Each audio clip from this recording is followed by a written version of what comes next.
Hello, my name is Jason Lyon. I'm a battalion chief with the Billings Fire Department in Billings, Montana, a graduate of the Center for Homeland Defense and Security's master's degree program, and one of millions of American gun owners who's concerned about how the legitimate and illegitimate use of firearms is impacting America's public safety officers.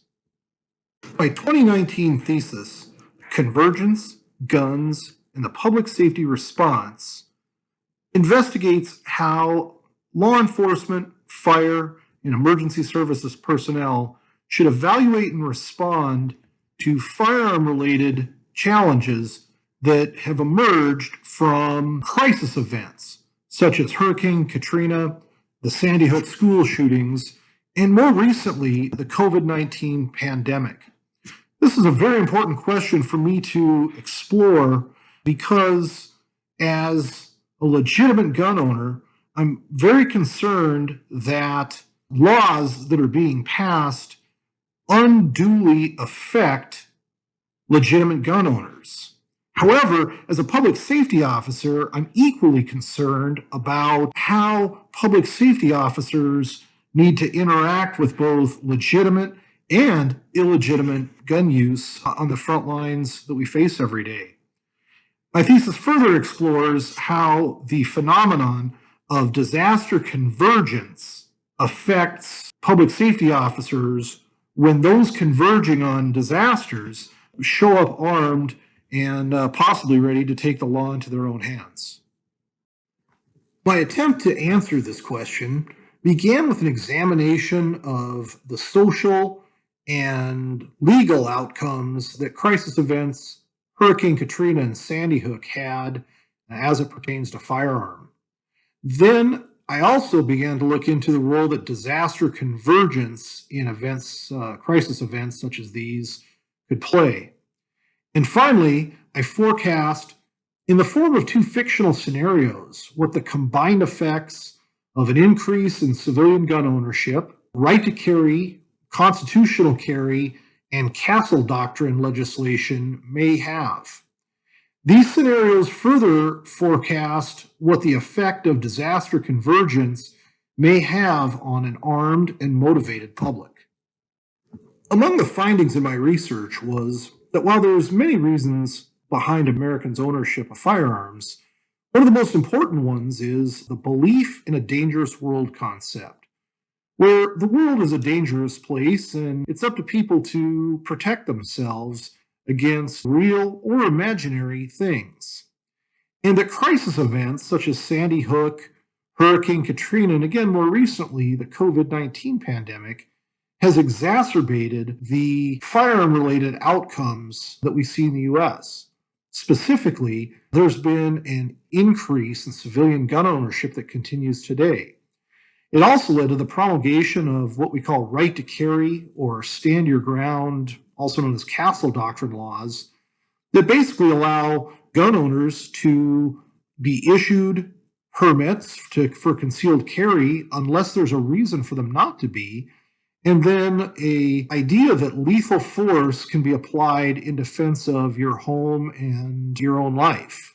That these factors, increase in gun ownership, the increase in right to carry, and stand your ground laws, may have created a perfect storm for an increasing number of contacts that first responders, police, fire, EMS will likely have with armed citizens. Any police officer or firefighter will tell you the public's attention is drawn to disasters like a moth to the flame. And you can see that at any car accident, any other fire where people focus on those disasters.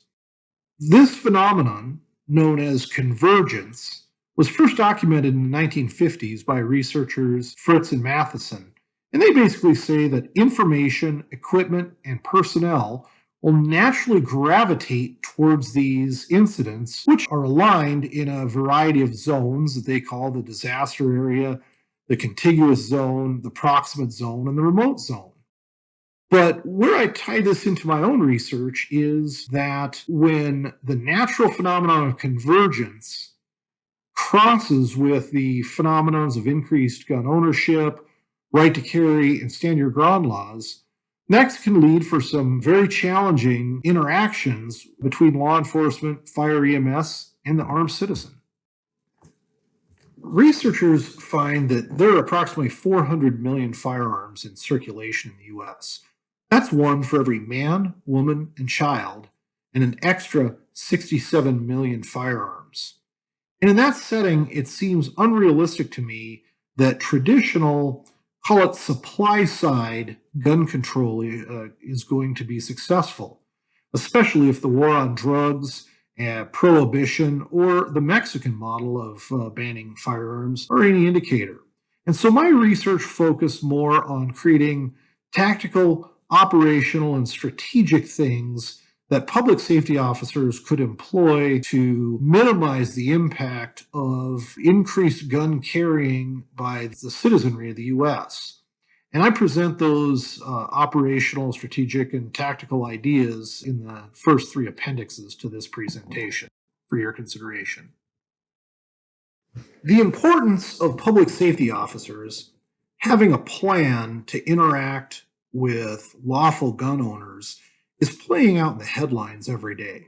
In 2020, we saw an armed couple interact with a Black Lives Matter rally in Atlanta where the citizens pointed guns at peaceful protesters. Armed citizen Kyle Rittenhouse went to Kenosha, Wisconsin to defend businesses and ended up shooting 3 people and killing 2 and not being taken into custody immediately by law enforcement. And most tragically, in 2021, we saw a Good Samaritan accidentally shot by police in Arvada, Colorado, after the armed citizen had shot a suspect who had just shot another police officer. I think these incidents illustrate the increase that public safety officers are likely to face with interacting with armed citizens. And I think they also demonstrate the need to have a plan before those interactions happen on how to interact with those armed citizens to protect both the citizens and the agencies that public safety officers represent. Finally, I believe that the subject of how public safety officers are going to interact with armed citizens is worthy of additional research. And I'm really curious to see how, in the future, we look back on events such as the Kyle Rittenhouse or McCloskey interactions with both law enforcement and members of the public, and how those incidents end up altering the conversation surrounding gun ownership and use. And if those conversations are different than the conversations surrounding the BLM and Antifa activity that we've seen in Portland, or the pro-gun events that were shaped around Lobby Day of 2020, I believe that COVID-19 will offer another one of those definitive crisis events like we've seen with Sandy Hook school shootings and Hurricane Katrina. Interestingly enough, I think there's some room to investigate a way that we apply in the future, say, a countering violent extremist program to legal gun ownership to minimize the negative effect that an armed citizen and public safety officer interaction could have. I think those both are going to be important topics to look back on that will guide future interactions in this realm.